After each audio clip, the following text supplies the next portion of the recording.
Final Fantasy VII Remake ended with the party walking out of Midgar into open country. The Whispers destroyed, the predetermined future broken. The story that everyone thought they knew cracked open and made uncertain again. Rebirth begins by immediately complicating everything that happened there. Before the game even lets you control Cloud, it shows you a television broadcast. A news anchor is covering the aftermath of Midgar's Sector 7 collapse, Shinra's narrative running without interruption. The report cuts to helicopter footage. Barrett, Tifa, Aerith, and Red 13 are being lifted away in Shinra aircraft, injured, taken into custody. And in the streets below, Zack Fair, alive, his survival one of Remake's final shocks, is carrying an unconscious Cloud away from the fighting. Different stamp logos drift through these Zack sequences, each one slightly different from the last. The signal from Remake's ending is still broadcasting. Multiple versions of these events are running simultaneously, and not all of them lead to the same place. This is the world Rebirth inherits. Fractured, unresolved, and moving forward without the safety net of a known ending.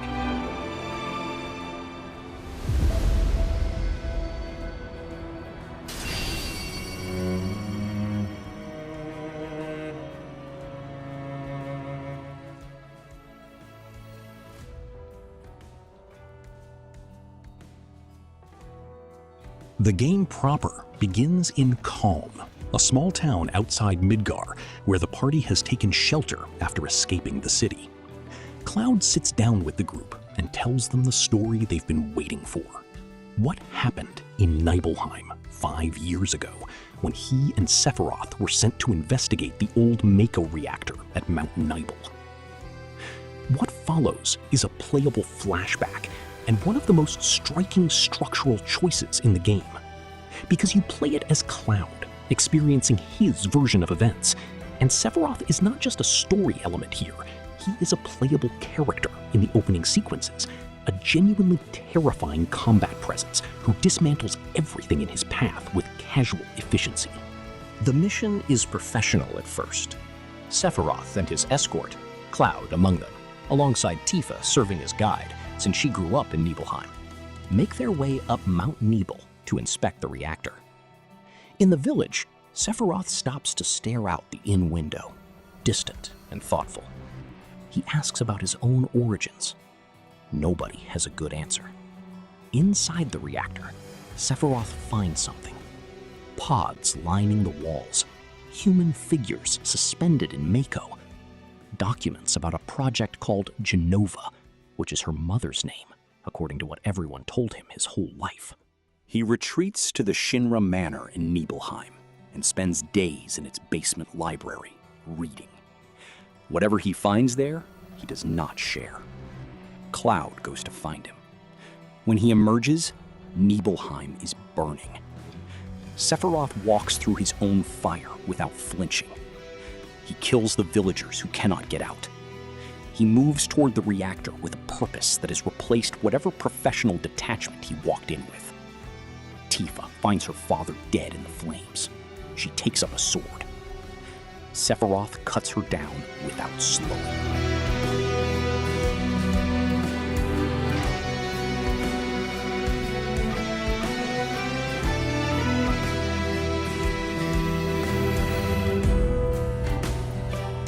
Cloud enters the reactor. He finds Sephiroth before the Genova container, and what happens next is delivered in fragments, in gaps, in the particular way that Cloud's memory has always worked, unreliably, in pieces, always with the shadow of something missing at the center. And when he is about to fight Sephiroth, the memory ends. Cloud says he does not remember anymore.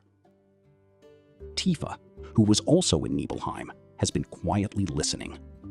She doesn't say what she is thinking. She doesn't say that parts of Cloud's version don't match what she remembers. She has noticed. She keeps it to herself, for now.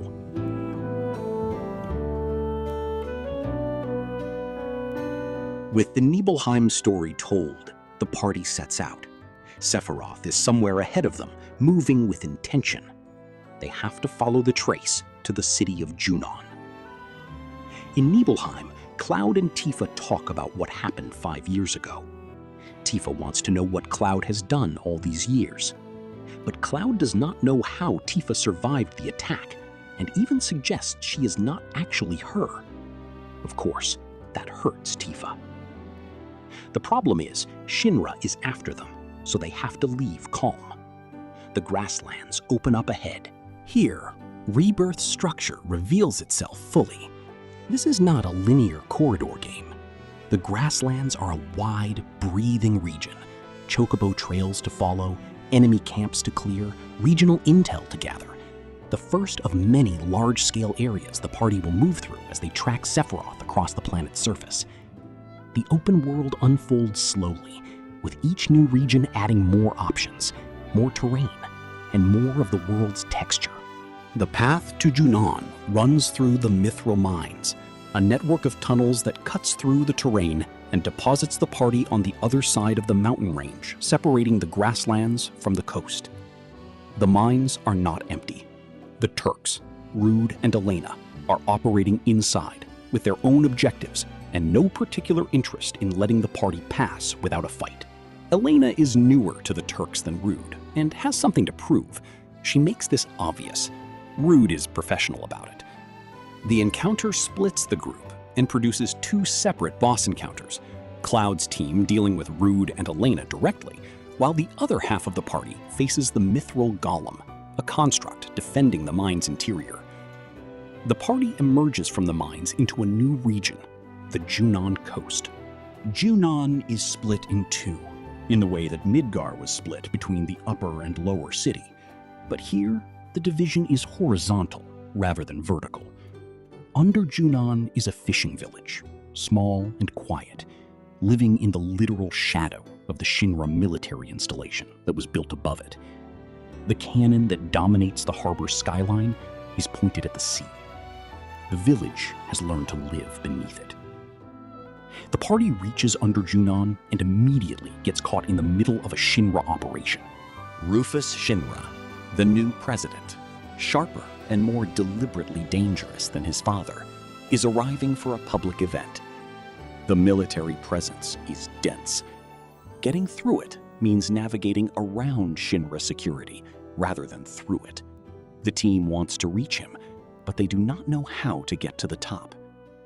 In the harbor, the party encounters Priscilla, a young girl who communicates with a dolphin she's named Mr. Dolphin.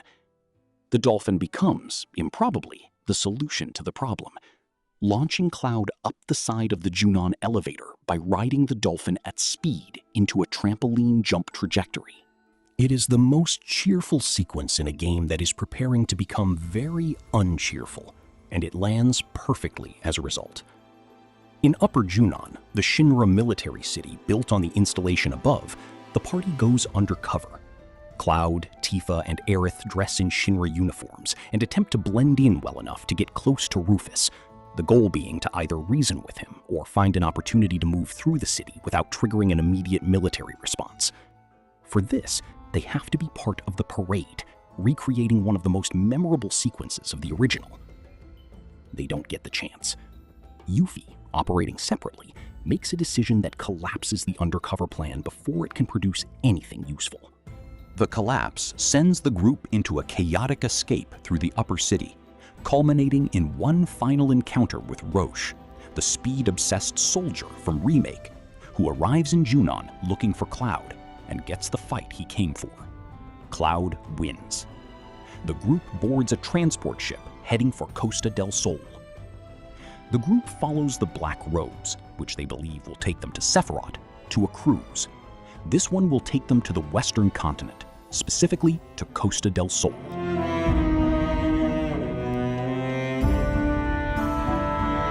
The ocean crossing to Costa del Sol is not peaceful. On the ship, the group discovers they are not the only passengers with complicated allegiances. Genova's influence is moving. Something aboard the vessel is connected to it. The ship becomes a contained combat zone. The party fights through the vessel's interior and exterior, defending the crew and themselves against escalating attacks. until the crossing ends in a direct confrontation with Genova itself. Genova Emergent, a form adapted from the biological material Sephiroth took from the Shinra building. It has no elemental weakness. It hits hard and without mercy. They defeat it. The ship docks. Costa del Sol opens ahead of them, warm and loud and deliberately, aggressively normal. Costa del Sol is a resort town. Sun, sand, tourists, and a Shinra executive retreat that operates under the assumption that nobody important is watching. The party arrives into its brightness like people who have forgotten that places like this exist. The chapter is a deliberate breath. The group splits up, explores, engages with the town at whatever pace it chooses. There are beach activities, mini-games, side conversations, and a sequence where the group in swimwear.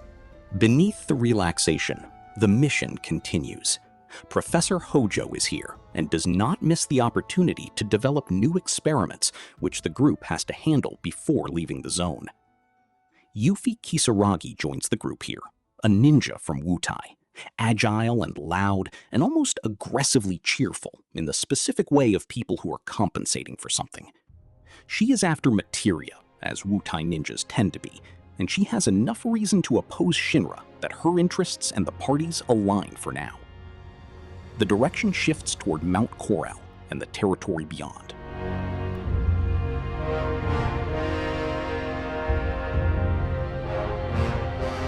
Mount Corel is Barrett's history, and the game makes no attempt to let the party pass through it without confronting that. 6 years ago, Barrett pushed hard for his hometown of Corel to accept Shinra's proposal to build a Mako reactor on the mountain. The town was a coal mining community. Mako had made coal obsolete. The reactor was supposed to save them. His best friend Dine argued against it. The town voted yes. The reactor was built. 2 years later, it exploded. Not through sabotage, but through Shinra's own negligence. And Shinra, unwilling to let the public know that their reactors were dangerous, blamed the townspeople instead. Scarlet's forces came in and burned Corel to the ground. Barrett's wife died. Barrett himself lost his right arm trying to hold Dine above a cliff while soldiers shot at them. Dine fell. Barrett survived. Marlene is Dine's daughter, whom Barrett has been raising as his own since the town was destroyed. North Corel, the tent city built by Corel's survivors in the mountain shadow, treats Barrett as the man who sold them to Shinra. He does not argue with them. He has been carrying this for 6 years. The party climbs the mountain. At the old reactor site, a weapon appears, one of the planet's biological defense systems, something that emerges when the planet is under sufficient threat. Its presence is confirmation, if any was needed, that what Avalanche has been saying about Mako extraction is correct. The planet is responding. At the summit, the gondola takes them down to the Gold Saucer.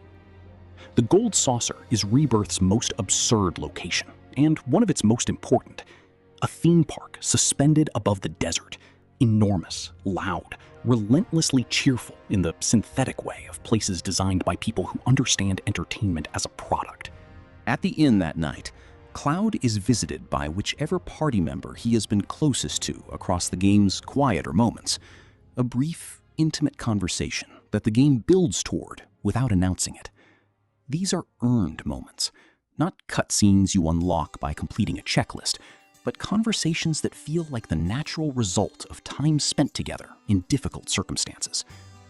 One of the most touching scenes here is where Cloud, and in this case Tifa, find a photo of Jessie.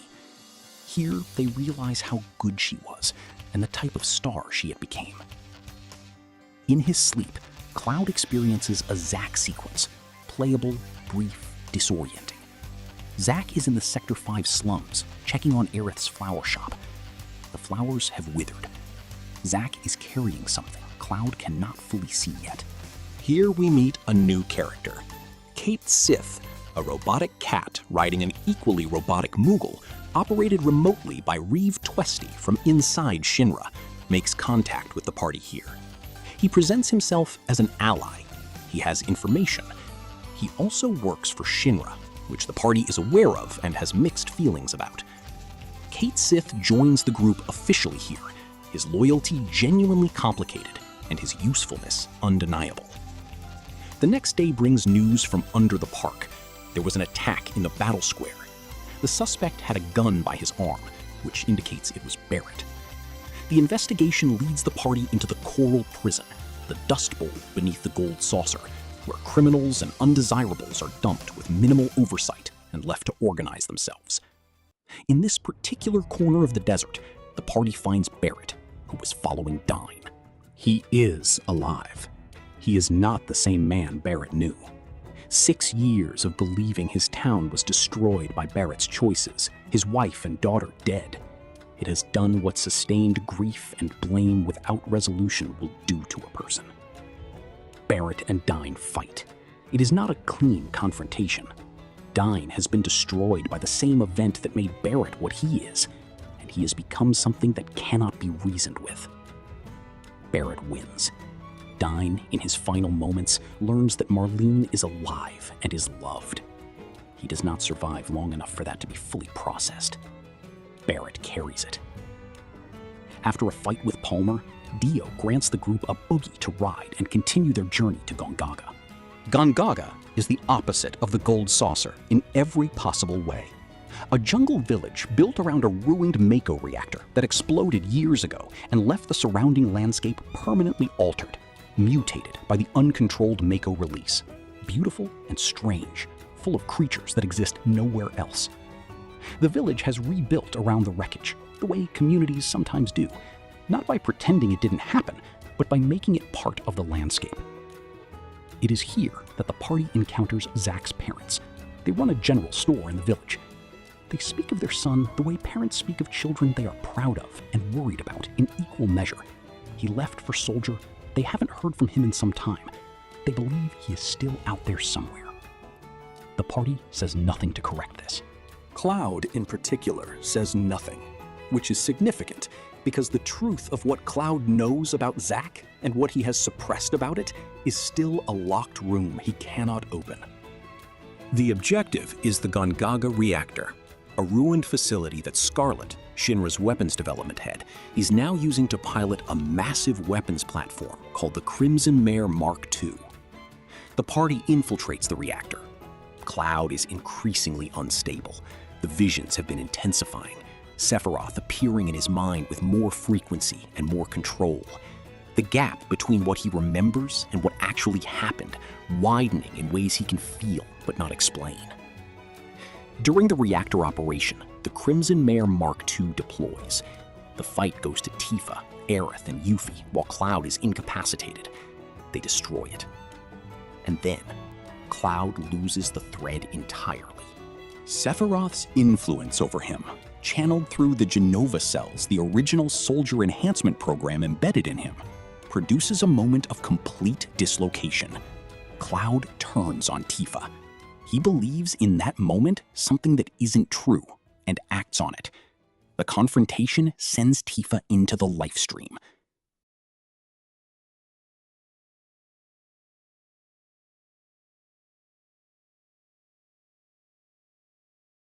Inside the life stream, Tifa experiences some memories from Nibelheim.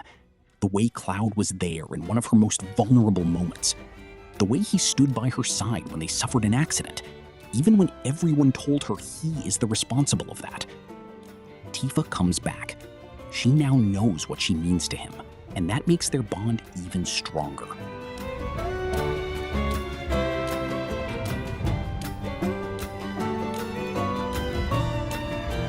Red 13 offers to go to Cosmo Canyon to find answers, which is his home. But they only can get there by air. However, they find a way. Sid Highwind arrives to collect the group, a gruff, perpetually irritable pilot who operates his own small aircraft called the Tiny Bronco, with the possessiveness of someone who has built his identity around a single machine. He argues with everyone. He is immediately useful. He flies them to Cosmo Canyon.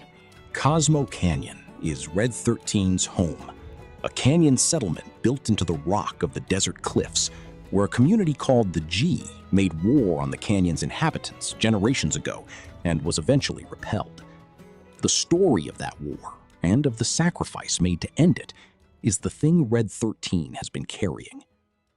His father, Sato, is visible from the canyon heights, a figure of stone, permanently frozen in the pose of facing outward toward the desert. Red 13 has spent his life believing his father was a coward who abandoned the village. The truth, uncovered in the canyon's depths where the G made their final assault, is that Sato sacrificed himself to hold them at the gate. He was petrified by the G's attack and has stood there since, still facing outward, still on watch. Red 13 stands at the canyon's edge and speaks to the stone figure of his father. It is one of the game's most quietly devastating scenes. At Cosmo Canyon's observatory, the group learns more about the planet's condition and about the life stream, the currents of planetary energy that connect all life. The Whispers are changing. What were arbiters of fate in Remake have split into two distinct forces: White Whispers, associated with Aerith and the planet's natural processes, and Black Whispers, associated with Sephirot. The Black Whispers are not protecting the timeline.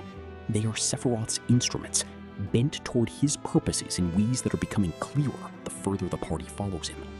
The geese tell the group about the black materia, which they claim is the key for their salvation. They ask the group to retrieve it and bring it back to them. However, they suspect they are a tool of Sephiroth. They think it can never fall into their hands. Therefore, they start to search for the temple where it is stored. During a festival, in one of the most moving scenes, Aerith opens on her feeling and the way she has been used since she was a kid, but she highlights how much the group means to her.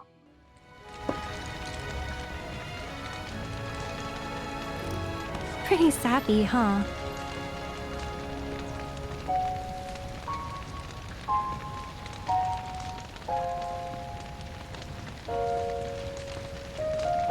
Meant every word, though.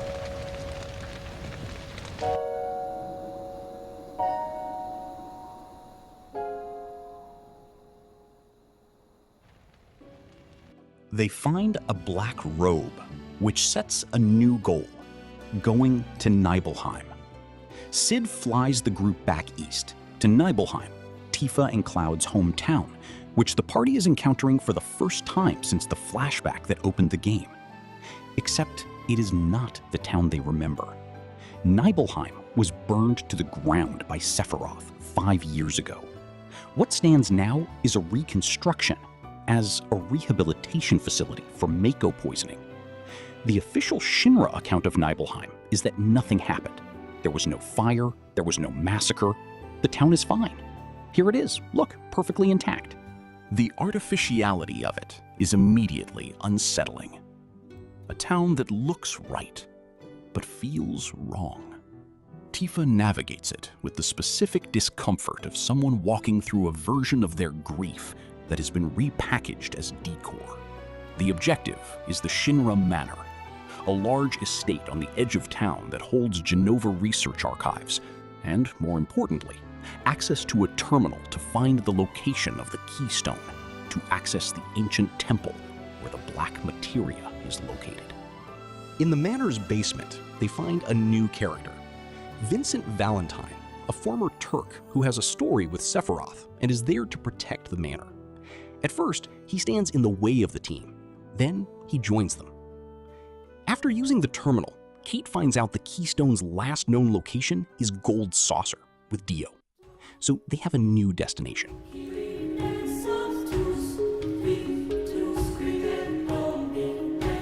The party returns to the Gold Saucer, where Dio, it turns out, has the Keystone on display in his personal collection. Getting it requires either diplomacy or the kind of exchange that Dio finds entertaining. Dio finds combat entertaining. There is a fight in the battle square. Dio, satisfied, gives them the Keystone. However, Kate Sith betrays them and gives the Keystone to the Turks. With this, the group leaves him behind and need to find where to go. Vincent says he knows the radio frequencies the Turks use, and using that, he listens to where they are heading, to the north. But before leaving, the Gold Saucer offers one more thing: a night off. The party splits up to enjoy the park, and Cloud is invited by whichever companion he has grown closest to across the journey. A date, though neither of them necessarily calls it that. In my personal opinion, one of the most emotional moments is when Aerith sings a song she wrote. A song that talks about how someone can get into your life and change it, and the desire to see again that person when the time to separate comes. Simply beautiful, and hits harder considering what is coming. Walking city streets with worn cobblestones, listening to people rushing past to rhythms all their own. Life passing me by, not thinking how the years have flown until I met you. I won't say that it was fair. I won't say that it was destiny. But if not, what could it be that drew you towards me? Could it be? Depending on who that person is, the evening takes a different shape entirely. With Aerith, it is warm and a little melancholy, full of the specific tenderness of someone who is making the most of the time she has. With Tifa, it is quieter. Two childhood friends navigating something neither of them has found the words for yet. The Gold Saucer, for one evening, is just a place where people are happy. The game earns that. It also knows exactly what comes next. The tiny Bronco sails for the Temple of the Ancients.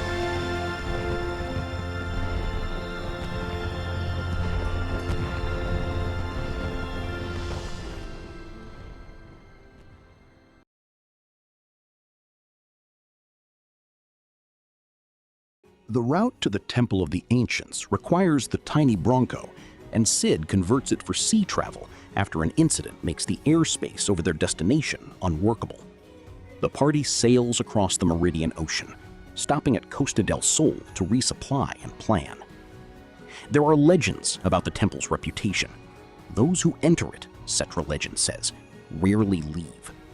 The temple was built by Aerith's ancestors to imprison something they did not want released. The Temple of the Ancients is a Cetra structure, ancient, enormous, built as a container for something that was never supposed to be released. What it houses is the black materia, the casting material from Meteor, the ultimate destructive magic, a catastrophe Sephiroth intends to use to wound the planet badly enough that its healing response, the life stream flooding to the surface, would consume humanity along with everything else. Rufus Shinra arrives first, having reached the same conclusion about the temple by a different route. He believes it is the promised land. Turks in tow, they enter. The party follows. What the temple contains is a series of puzzles and mechanisms that were designed by the Cetra with a specific type of problem solving in mind. Navigating them requires understanding the Cetra's logic, which means Aerith, more than anyone else, can read what the temple is asking. Inside, the party finds Sang, a senior Turk, badly injured from an earlier encounter with Sephiroth. He is barely functional. Aerith speaks with him briefly. He is not going to make it out easily. One of the most interesting moments of the temple is when all the members have to face their own traumas. Red 13 sees the moment he was imprisoned by Shinra. Tifa relives her father's dead moment. Yuffie has to see her friend, Sonon, die again. Barrett goes back to the moment his town and loved ones were destroyed. And Aerith relives the moment when her mother died and the impotence of not being able to save her. They seem affected by what they saw, but Aerith motivates them to focus on the future. The temple's central revelation is mechanical. It is the black materia. The problem is the temple begins to fall apart when they take it. Someone has to stay inside when it collapses to give the others time to escape. Kate Sith, the robotic proxy, not Reeve himself, volunteers without hesitation. He is a machine. He can be replaced. grave will build another one. The temple shrinks. The black materia is in Cloud's hand.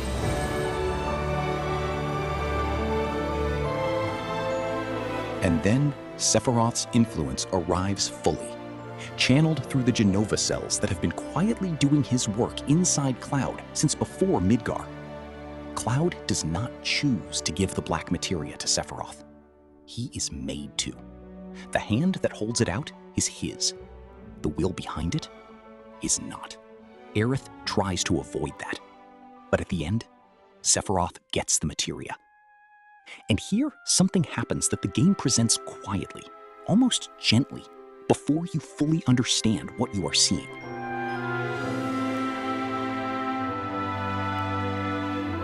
Cloud and Aerith fall together, not into darkness, but into somewhere else.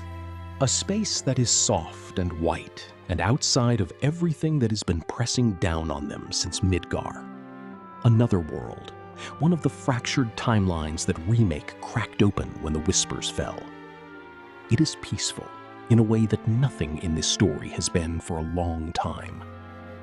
They are together here, just the two of them. Aerith looks at Cloud the way she has been looking at him since the church in Sector 5, like she already knows something he hasn't figured out yet. And then she tells him. Not the secret she's been carrying about her own fate, not the weight of everything she's seen in the livestream. She tells him something simpler and harder than any of that. She gives him the white materia. She tells him everyone is waiting. She tells him to take care of himself, with the specific emphasis of someone who is not certain he will. She is warm and she is calm, and she is completely, unmistakably saying goodbye. In the way that Aerith does everything, which is without ceremony and without the dramatics the moment probably deserves, because she decided a long time ago that she was not going to spend whatever time she had left being afraid of this. Cloud is pushed back. He does not get to answer. He does not get to stop it. So thank you, Cloud, for everything. What is this?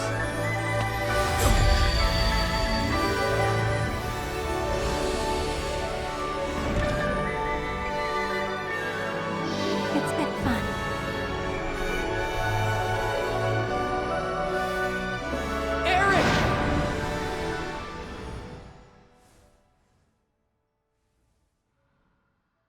The white materia is in his hand. Sephiroth meets Cloud in the livestream between these two moments. He explains what he has been building. Every time destiny deviates, a new world is born. Those worlds will eventually die. Sephiroth wants to harvest the energy of dying worlds. He has been engineering the fractures in the timeline toward this end from the beginning. Cloud spends some time unconscious. In the unconscious space between, Aerith appears to him. She tells him she is going to the forgotten capital. She tells him she is going to do what she can to save the planet. She tells him something that, depending on how carefully you listen, sounds less like reassurance and more like goodbye. Cloud wakes. Aerith is already gone. Tifa tells Cloud what Aerith said to her before leaving. The direction is clear. The forgotten capital.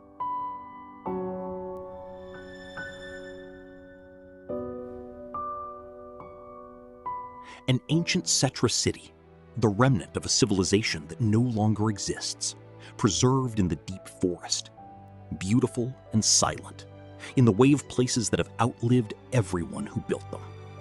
Aerith has gone here because this is where the planet told her to go. The party arrives to find whispers everywhere. Not white, not black, but something that Cloud reads as belonging to Sephiroth. The reunion that Sephiroth has been building toward is converging here. Aerith is at the altar at the city's heart, praying. She is asking the planet how to save it. She asks specifically for the ability to protect the people she cares about, Cloud and everyone else who has been traveling with her. Sephiroth descends. what happens next has two layers that exist simultaneously. In one layer, the one visible to the rest of the party, Sephiroth kills Aerith. His sword comes down. Cloud does not stop it in time. She falls. The party rushes forward. Cloud kneels beside her and asks her to wake up. She does not wake up. In another layer, the one that exists in the space between worlds that Remake established and Rebirth has been quietly expanding, Cloud and Aerith are together in an infinite void. They have defeated Sephiroth here in a boss fight of their own that the rest of the party does not see. When Cloud returns to the Forgotten Capital, Aerith is on the ground. The party is around her. The white whispers surround her. Cloud picks her up. In his version, in the layer of events he experienced in the void, she was alive. She spoke to him. She held his hand. In the version visible to the others, she is gone. The game leaves both versions present. It does not resolve which one is true, or whether that distinction is the point. It allows Cloud to carry both at once, the grief and the refusal of grief, the loss and the possibility that loss is not the final word. The ending does not comfort you, but it does not close the door entirely. Sephiroth is ahead of them, Meteor is coming, and the people who have been fighting since the first reactor in Midgar are still on their feet. Zack Fair, in his version of events, says goodbye for now and steps back into the lifestream. But he wakes up again, suggesting an interesting question. Just as worlds unite, so too do they part.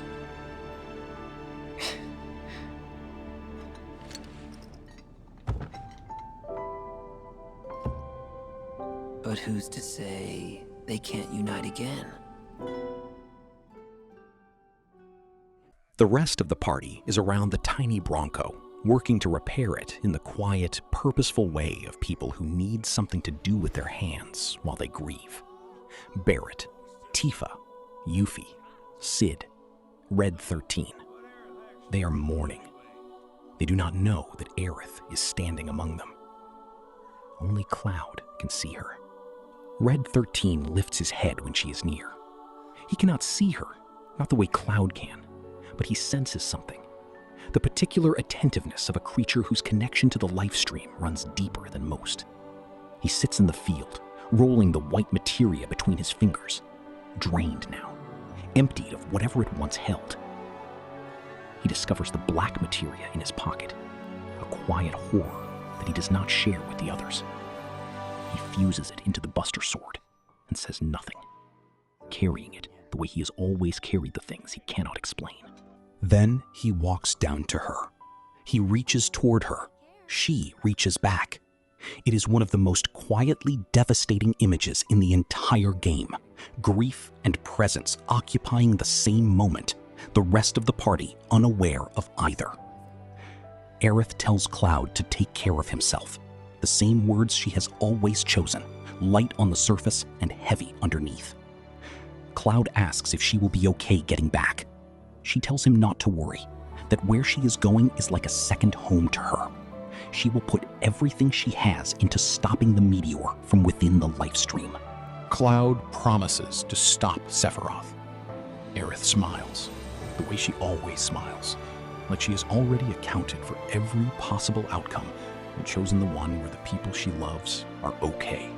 Cloud boards the tiny Bronco. The aircraft lifts off. Aerith watches from the field below as the ship carries everyone she is not going with into the sky. She does not call after them.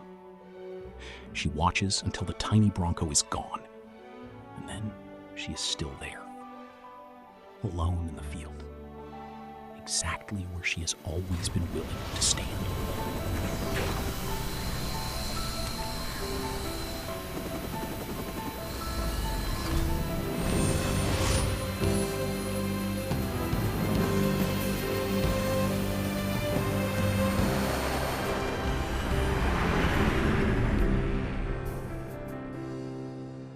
Walking city streets with worn cobblestones, listening to people rushing past to rhythms all their own. Goodbye. Life passing me by, not thinking how the years have flown until